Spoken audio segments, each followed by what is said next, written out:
Cette émission est produite grâce à Témisco. Située à Notre-Dame-du-Nord, cette entreprise se spécialise dans la fabrication et le développement de semi-remorques de tout genre. Au fil des années, Témisco a su se démarquer de la concurrence en devenant une référence nord-américaine de premier plan dans la conception spécialisée et innovatrice de semi-remorques. La force de Témisco a toujours été de savoir s'adapter à un marché en mouvement constant.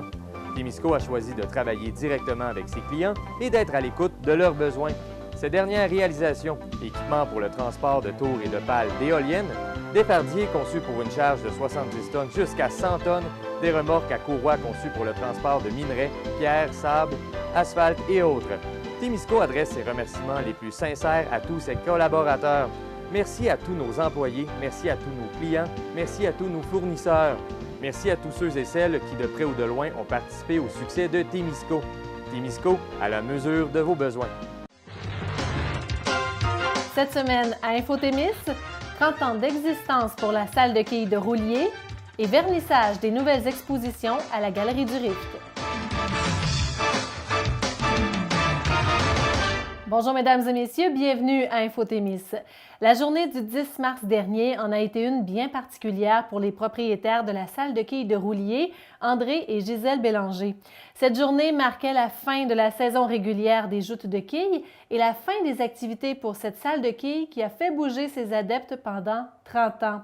En effet, voilà que le bâtiment qui abritait jadis l'église de Roulier et qui a été transformé en salle de quilles en 1988 a été vendu à l'entreprise La Bleuetière du Montreuil qui l'utilisera pour de l'hébergement de ses travailleurs saisonniers.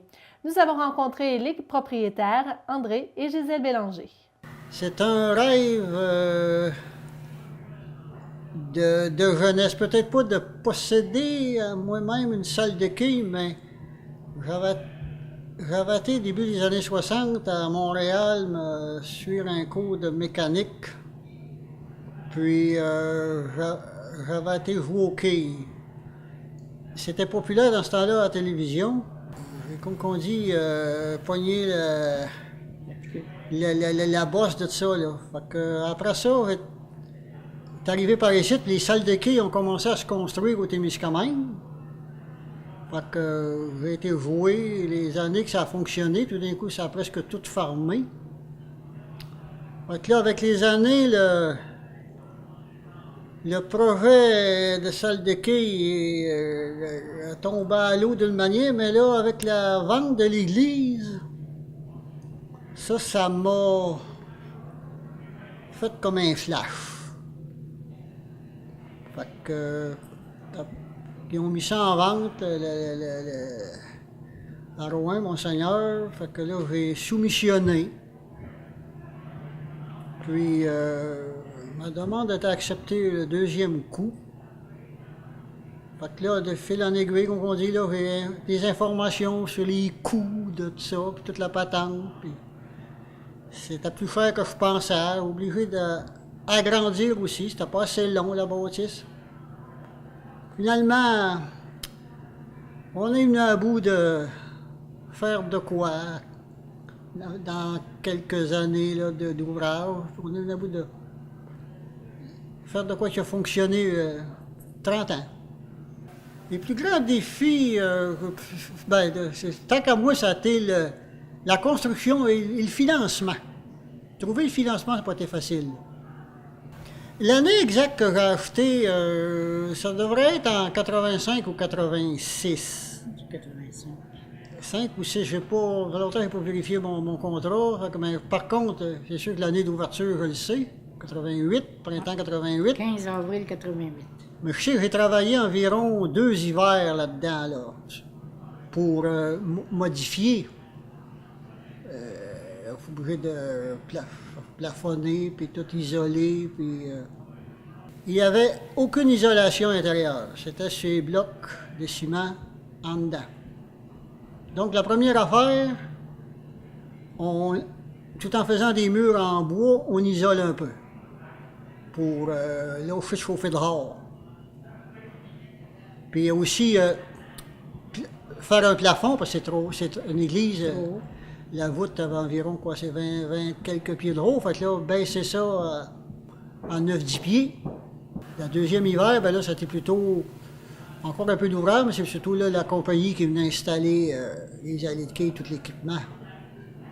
Ça devrait avoir acheté en 85 ou 86. Je pense que j'ai ouvert le bar en haut en 93. Oui, on était rendu ça. L'année que j'ai vendu ma ferme, quoi, c'est en 93 qu'on a ouvert un bar pendant quelques années en haut. Qu'on a abandonné, je sais pas, peut-être 4-5 ans, vu que les bars sont de moins en moins populaires à cause des polices sur le chemin et toute la patente. Fait qu'on a décidé de prendre le permis de boissons en bas ici, en jouant au quai, qui était peut-être la meilleure idée. On était ouvert 5 jours semaine, surtout le soir, là, Oui. la semaine. Fin de semaine, le jour. C'était la pratique, la fin de semaine. C'était d'une heure aller jusqu'à des fois minuit le soir. Puis ça fonctionnait pas mal bien. Il y avait beaucoup de monde qui venait se pratiquer à ce temps-là. Beaucoup de monde. Il y avait seulement le lundi et le mercredi qui n'avaient pas de quai. C'est comment qu'on a eu d'équipes en tout? 14 ou 16? Le plus d'équipes qu'on a eu, si ma mémoire est moins bonne, non, 16, on ne s'est pas rendu. Non, c'est 14. C'était mon rêve, Bon, mais c'est ça. mais c'est 14 pendant quelques années. Il a fallu montrer au monde comment ça fonctionnait des ligues de quilles, puis pas peur de le dire, en n'ayant jamais joué dans une ligue de quilles, donc j'étais pas numéro 1 où il a montré, mais on a appris ensemble. Quand il y a la voix TV, là, on était pas mal. On était ambitieux pas mal, tout le monde voulait y aller, puis je te dis on essayait, tout le monde essayait de se faire une équipe pour être capable d'aller jouer à la télévision, puis le monde qui revenait de là, il était content d'avoir fait cette expérience-là, puis il était tout heureux, puis quand il avait gagné, il était encore plus heureux, mais il fait rien, il était heureux d'avoir participé. C'était tout un grand événement, ça fait partie de l'association des quilles, puis pour pouvoir aller compétitionner avec tout le monde de la province, quoi, de Québec. Puis on a, malgré tout, assez bien performé dans nos rencontres. On dit Montréal, c'est les environs, parfois là, se rendre, là, mais c'était des bons moments. Au début, personne ne le croyait. Mais c'était un rêve. Je l'ai réalisé. Ça a très bien fonctionné pendant plusieurs années, mais là, toutes les quilles partout, c'est en déclin. Ouais, La population vieillit. Les jeunes d'aujourd'hui, c'est pas des amateurs de quilles, donc Une grosse relève. les salles de quilles, ça baisse partout. C'est la vie. Le local va être acheté par je vais dire la Bleuetière du Montreuil, le vrai nom des propriétaires, je crois que c'est du monde du lac Saint-Jean, pas mal majoritaire, mais qui sont supposés de transformer en logement pour les travailleurs, surtout je pense des Guatémaltèques. Peut-être des logements. Ils parlent de faire des logements pour 20 à 30 employés guatémaltèques. Ça faisait près de 2 ans là, que je voyais venir ça, que fallait que ça y aille là, il n'y avait rien d'autre à faire. Moi j'ai un petit peu le cœur gros. Là. Ça me fait de la peine de les laisser parce que on était tous comme une petite famille, puis on s'aimait beaucoup. Hein. Tous les joueurs, on les encourageait tout le temps quand ils faisaient des bons coups. Puis, ça me fait un petit peu quelque chose. Il y a beaucoup de social dans les quilles. Hein. Oui. Ma femme le sait beaucoup parce qu'elle, ça va lui manquer plus que moi, je pense, le social.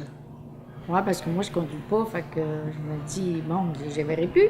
Je ne pourrais pas jaser avec eux autres. Tu sais, je les aime toutes, mais je ne pourrais plus jaser avec eux autres. Mais là, ils m'ont dit, on va t'appeler, puis on va aller te chercher. C'est quand même pas super. Moi, je suis semi-retraité, je m'appellerais que semi-retraité. L'été, j'ai encore mon petit moulin à scie, ma série mobile, que je me déplace à aller scier du bois une partie de l'été, tranquillement, pas vite. Puis l'hiver, je déteste pas bricoler le bois. Je compte risoler mon garage, parce que là, la cave ici, c'était mon atelier. J'en ai plus, mon garage n'est pas isolé, fait que Ça va être peut-être les projets à venir, ça, isoler le garage pour se faire une place à chaleur pour travailler l'été, pas travailler l'été, mais travailler le bricolage l'hiver. Chaque joueuse qui a passé ici pour jouer au hockey, c'est un gros remerciement, puis j'ai eu beaucoup de plaisir à les accueillir, puis avec eux autres à m'amuser. Oui, moi aussi, je les ai tous aimés, ils sont tous gentils. Mettons qu'ils vont rester dans mon cœur bien longtemps, qu'on ne les oubliera jamais. Puisque nous sommes curieux de nature, nous avons voulu en savoir plus sur les coulisses de ce bâtiment qui a occupé de multiples fonctions. Nous avons donc profité de notre rencontre avec M. et Mme Bélanger afin de faire une visite guidée des équipements de la salle de quilles de Roulier. Fait que ça, c'est des machines planteuses qu'on appelle pneumatiques. Fait que c'est des petites machines pas trop dispendieuses, très peu dispendieuses d'entretien. Fait que là, le système remonte les quilles, ils redescendent. La machine enregistre les quilles qui sont tombées et retourne la quille qui n'était pas tombée pour que le quilleur essaie de faire sa réserve. Et voilà. Là, il va descendre, les 10 quilles vont redescendre. Là, on va aller en arrière voir le système qui fait remonter les boules. C'est surtout des cylindres à l'air qu'on appelle pneumatiques. Donc là, ça c'est ce qui remonte la boule pour qu'elle puisse retourner là-bas, ce qu'on appelle le terminus. C'est ingénieux. Les nouvelles expositions présentées à la Galerie du Rift jusqu'au 6 mai ont été dévoilées en présence des artistes lors d'un vernissage le vendredi 16 mars dernier. Marcher dans le ciel est une exposition alliant les illustrations d'Annie Boulanger et la poésie de Sonia Cotton. La démarche de ces deux artistes part du respect de la nature fondamentale de l'enfant. Il joue, il découvre, il expérimente, il trouve des solutions. Une constellation de poèmes et d'illustrations éclaire la découverte de cette exposition ludique afin que les petits visiteurs et leurs familles vivent une expérience sous le signe du plaisir. Autre exposition, les granges doubles du Témiscamingue. Afin de mettre en lumière ce patrimoine agricole typiquement témiscamien, la Commission culturelle vous propose une exposition de photographie vous dévoilant la richesse de ces joyaux de notre patrimoine. Abandonnés, rénovés, utilitaires ou mis au rencard, ces granges nous montrent toute la beauté de leur architecture et de leur histoire. À la vitrine photo, ne manquez pas Festival Coup de cœur forêt, la forêt en miniature. Ces photographies sont le fruit du concours photo réalisé lors de la première édition du Festival Coup de cœur forêt dans l'Est témiscamien. Sous la thématique La forêt en miniature, ce sont 35 participants qui se sont prêtés au jeu, mettant en lumière la forêt sous tous ses angles. Finalement, à la Galerie Découverte, Valérie Roy de Saint-Bruno-de-Guigue nous présente son exposition L'autre. Enseignante en arts plastiques au secondaire et artiste, Valérie Roy nous présente une série de portraits sur toile où le regard de l'autre nous ramène à réfléchir sur soi et à accéder à notre propre intériorité. Ces toiles nous parlent des expressions où le visage est un gardien d'une tempête interne. TV Témis était sur place lors du vernissage. Nous avons rencontré Émilie Bécoté, coordonnatrice de la Galerie du Rift. Alors, c'est une exposition, on en a plusieurs en fait. On en a une qui est une exposition patrimoniale sur les granges doubles au Témiscamingue. Donc, c'est un patrimoine qu'on a qui est unique au Témiscamingue. C'est une exposition qui a été en fait menée par la Commission culturelle du Témiscamingue et les recherches ont été faites par Émilise Lessartérien, les photographies par Frédéric Patoine. Donc, on peut voir dans le fond des photographies des granges doubles au Témiscamingue. La deuxième exposition, c'est une exposition jeunesse. En fait, c'est tiré d'un livre qui se nomme Marcher dans le ciel, qui a été écrit par Sonia Cotton et illustré par Annie Boulanger, qui, en fait, à partir du livre, ont créé une exposition à partir des illustrations et des poèmes. Et c'est une exposition qui est particulière, dans le fond, parce qu'elle est destinée aux enfants et les enfants ont le droit de toucher. Donc, il y a des objets, ils ont le droit de faire des manipulations, ils ont le droit de dessiner sur les murs, ils ont le droit de faire, en fait, ce que les enfants n'ont pas le droit de faire à la maison, généralement. Donc, ça offre une liberté à l'enfant qui va venir voir cette exposition-là. On a Valérie Roy dans la Galerie Découverte. Donc, c'est une fille de Saint-Bruno-de-Guigue. La Galerie Découverte, sa vocation, en fait, c'est de laisser un espace à des gens qui créent, mais qui n'ont jamais exposé leur travail en galerie. Donc, on a Valérie Roy de Saint-Bruno-de-Guigue et elle nous présente des portraits. En fait, ce qu'elle expliquait, c'est que c'est des émotions. Donc, souvent, avant une émotion violente comme la colère, ou donc elle cherche la limite de ces émotions-là. Et dans la vitrine photo, qui est aussi un espace qu'on laisse à disposition des gens de chez nous, on a les photos qui sont tirées du concours photo qui a eu lieu pendant le festival Coup de cœur forêt dans l'Est. Donc, c'était la première édition cet été. Et le festival reviendra en fait, ça va être aux 2 ans. Donc, il y a eu plusieurs participants et on présente le fruit de leur travail. Les 2 télévisions communautaires du territoire témiscamien sont fiers de collaborer afin de rendre l'information locale disponible à un plus grand nombre de téléspectateurs. En effet, le bulletin de nouvelles pour votre information, produit par la télévision communautaire de Témiscamingue-Kipawa, TVC-TK, sera également diffusé sur les ondes de la télévision communautaire du Témiscamingue, TV-Témis, et le bulletin Info-Témis, produit par TV-Témis, sera diffusé sur les ondes de TVC-TK. Le directeur technique de TV-Témis, Frédéric Patoine, a mentionné qu'étant donné l'étendue du territoire à couvrir, l'existence des 2 télévisions est toujours essentielle et pertinente. Selon lui, cependant, il est important que l'information puisse être diffusée d'un bout à l'autre du Témiscamingue. Jocelyne Gagné de TVC-TK précise que les bulletins de nouvelles sont différents et complémentaires et permettent un autre regard sur l'actualité régionale.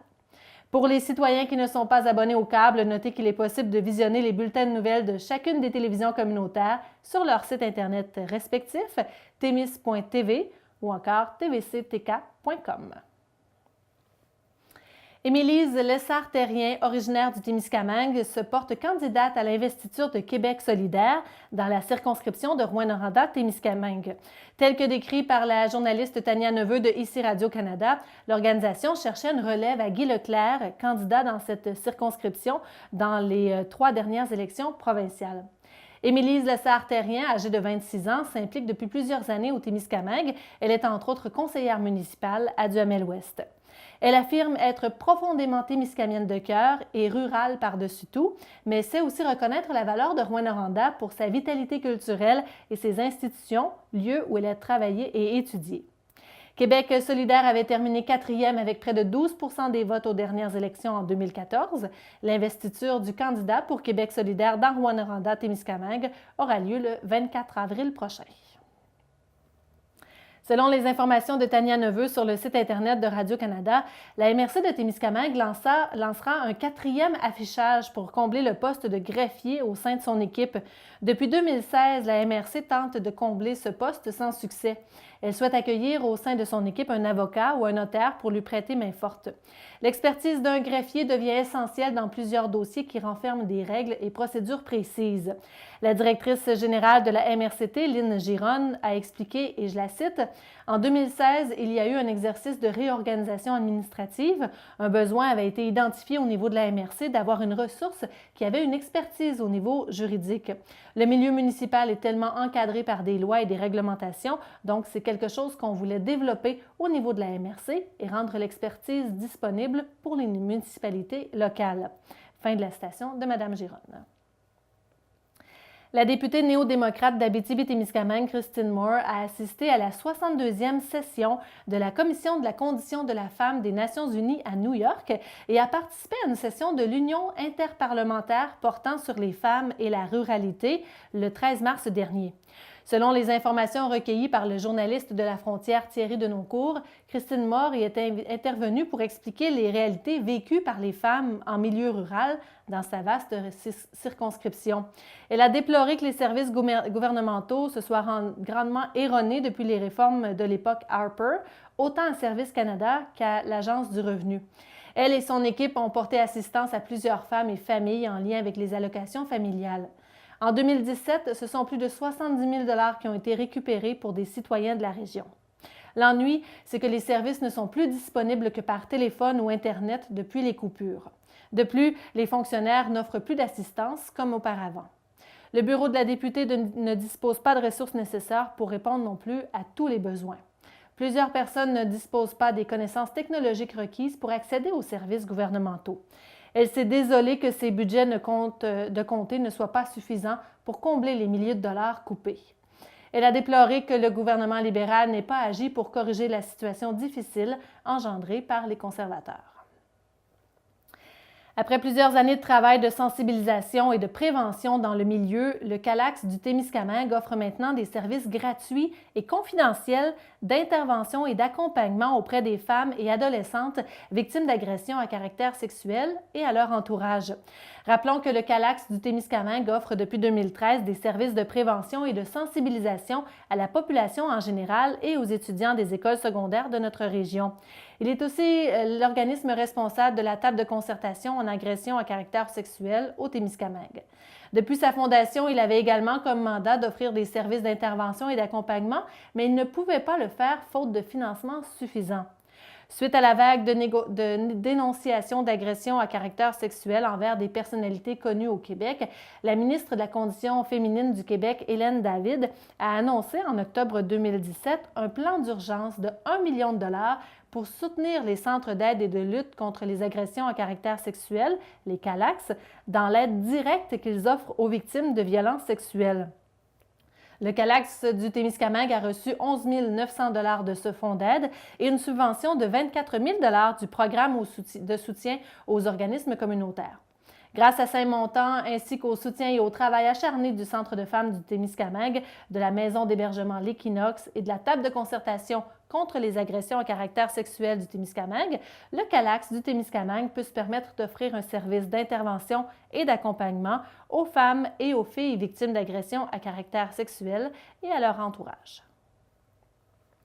Autre sujet maintenant, Ottawa mène actuellement une étude sur le bassin versant de la rivière des Outaouais au Québec et en Ontario. Tel que décrit par Boualem Adjouti de ici Radio-Canada, l'étude découle de la motion M104 du député David McGuinty, adoptée à la Chambre des communes en mai dernier. C'est la première fois que le gouvernement fédéral mène une étude aussi importante sur le bassin qui couvre 140 000 km². Ottawa veut dresser l'état de santé du bassin versant et améliorer la protection du vaste territoire où vivent environ 200 communautés. Les citoyens qui habitent la zone, les entreprises, les organisations environnementales et les municipalités sont invités à donner leur point de vue en ligne. Aussi, les organismes de bassin versant, les OBV, de la rivière des Outaouais sont appelés à enrichir l'étude. Dans la région, c'est l'OBV du Témiscamingue, l'OBVT, qui prend part aux travaux, dont l'objectif est notamment de mettre en place un comité du bassin versant de la rivière des Outaouais. Un rapport devrait être rendu public d'ici l'été prochain. La ferme Carpentier, propriété de Jocelyn et Sébastien Gauthier de Béarn, a reçu le prix L'Excellent Or pour la qualité exceptionnelle de son lait. Tel que décrit par le journaliste Guillaume Gonzalez du journal Le Reflet, des analyses récurrentes et rigoureuses pratiquées par la Fédération des producteurs de lait ont permis de déterminer la qualité de leur production, les plaçant premiers en Abitibi-Témiscamingue. Quand toutes les régions auront terminé leur décompte, la ferme Carpentier saura à quel rang elle se place à travers le Québec. Le classement final à la hauteur de la province devrait être connu au printemps. Le prix du public TVA Abitibi-Témiscamingue, qui, comme son nom l'indique, est adjugé par le public, récompense maintenant les réalisations en histoire et patrimoine. Les 5 réalisations présélectionnées ont été proposées par les commissions et comités culturels de chacun des territoires de MRC à partir de différents critères. Pour la MRCT, le circuit patrimonial de l'Est témiscamien a été retenu.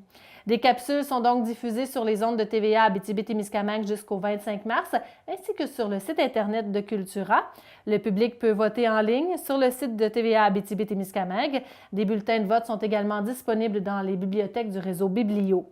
En votant, les participants courent la chance de gagner une création de Michel Villeneuve, offerte par la Fontaine des Arts, et de remettre le prix lors de la cérémonie du 6 avril prochain. Le lauréat, tant qu'à lui, bénéficiera d'une campagne publicitaire d'une valeur de 1 000 $ sur les ondes de RNC Média. Le comité organisateur de la 42e édition du Salon du livre de l'Abitibi-Témiscamingue a dévoilé les éléments majeurs de la prochaine édition qui aura lieu à l'Aréna Nicoloto de la Sarre du 24 au 27 mai prochain. Cette année, la présidence d'honneur a été confiée à l'auteure québécoise Kim Thuy. De plus, le comité organisateur a dévoilé 4 des 40 auteurs invités qui seront de l'événement. En effet, Ingrid Falaise, Marie-Mélie Dessureau, Christine Girard, Karine Drouin et Olivier Niquet font partie de ceux qui ont déjà confirmé leur présence. C'est sous le slogan « Défrichons les livres » proposé par des élèves de l'école Victor Cormier de la Sarre que se déploiera le salon. La confection de l'affiche promotionnelle a été confiée à Mme Nancy Boudreau, copropriétaire d'Ordi Création.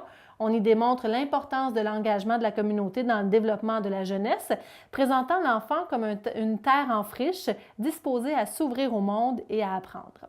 Pour ne rien manquer des prochaines annonces, il faut suivre tout simplement la page Facebook du Salon du livre de l'Abitibi-Témiscamingue. C'est au ou encore sur leur site web, c'est le www.slat.qc.ca. Parlant livre, les éditions Zellé présentent l'autobiographie de Christine Girard, De la défaite à la victoire. Le parcours des athlètes olympiques est toujours impressionnant et rempli de détermination, et ce fut bien le cas de Christine Girard qui, malgré la défaite, a poursuivi son rêve d'un jour de monter sur le podium olympique. Le livre couvre une période cruciale de la vie de Christine qui était devant le choix de tout abandonner ou continuer malgré les embûches. En 2008, Christine Girard atteint le 4e rang aux Jeux olympiques de Beijing en haltérophilie et malgré la déception de ne pas être montée sur le podium, elle vise par la suite la médaille d'or pour les Jeux olympiques de Londres. De nombreux défis et des problèmes de santé se dressent devant elle, ce qui l'amène à faire preuve de détermination et de persévérance pour réaliser son rêve. En 2016, elle apprend que des athlètes ont été disqualifiés pour dopage, ce qui lui confère la médaille de bronze aux Jeux olympiques de Beijing et la consacre championne olympique à Londres. De la défaite à la victoire est l'histoire de ce parcours raconté par l'athlète. C'est donc dans l'option de partager cet épisode intense de sa vie que la Témiscabitivienne d'origine, parce qu'elle a grandi entre Rouyn-Noranda et Ville-Marie, s'est mise à l'écriture. Le processus lui a pris environ 6 mois. Christine Girard, je vous le rappelle, sera de passage en région au prochain Salon du livre de l'Abitibi-Témiscamingue à la Sarre du 24 au 27 mai. Le 10 mars dernier, à l'Aréna Kiwanis de Val-d'Or, le Témiscamien Simon Lambert du Club des Tourbillons s'est illustré en obtenant sa certification or en danse par Patinage Canada. Tel que décrit par le journaliste Guillaume Gonzalez du journal Le Reflet, la certification est obtenue après 21 danses réussies. Le jeune patineur s'entraînait depuis longtemps pour arriver à franchir cette étape et fait à noter, il est le premier homme de la région à obtenir cette distinction en 30 ans. Le ministre responsable de la région de l'Abitibi-Témiscamingue, M. Luc Blanchette, et le député d'Abitibi-Est, M. Guy Bourgeois, annoncent l'attribution de 114 517 $ supplémentaires à la table interordre en éducation de l'Abitibi-Témiscamingue. Pour soutenir les actions favorisant la persévérance scolaire et la réussite éducative mises en œuvre par les instances régionales de concertation, les IRC, ce montant additionnel porte à 320 349 $ le total des sommes allouées pour la présente année. Cet investissement provient de l'enveloppe supplémentaire de 4 millions de $ dévoilée le 12 février dernier lors du lancement des Journées de la persévérance scolaire 2018 à Montréal. Rappelons que les IRC sont présentes dans toutes les régions du Québec pour mobiliser les acteurs régionaux et créer des partenariats locaux dans le but d'établir les meilleures conditions de réussite éducative. Leurs missions et leurs structures respectives sont définies de façon distincte, ce qui leur permet de s'adapter aux enjeux et aux défis propres à leur région. Au total, une aide financière de 13,4 millions de $ a été accordée aux instances régionales de concertation sur la persévérance scolaire et la réussite éducative du Québec pour l'année 2017-2018.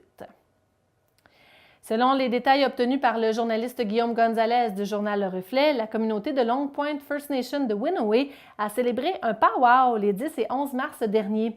Fait à noter, c'était le premier en 10 ans. L'événement rassemblait 4 groupes de drums et un peu plus de 65 danseurs durant toute la fin de semaine. Bien que Winoway ne possède plus d'infrastructures pour l'hébergement, la logistique ne fut pas un problème grâce aux aides des municipalités de Belle-Terre et La Tulipe qui ont facilité l'hébergement des artistes et visiteurs. Environ 250 personnes se sont déplacées pour ce powwow.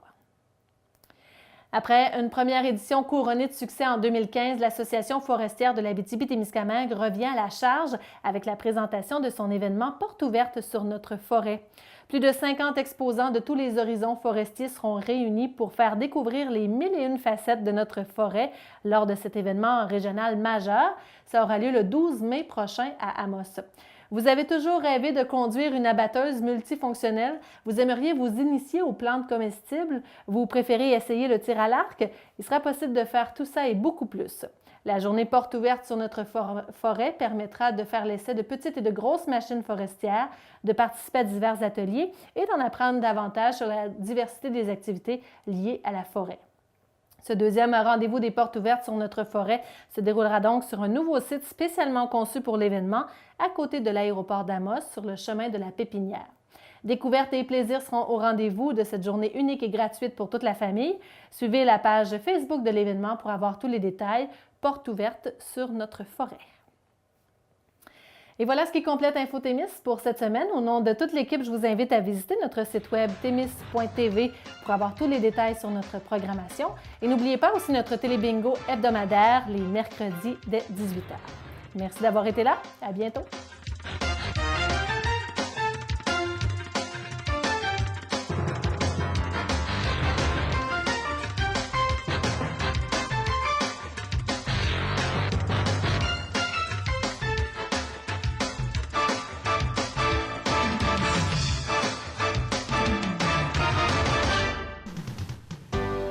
Cette émission est produite grâce à Témisco.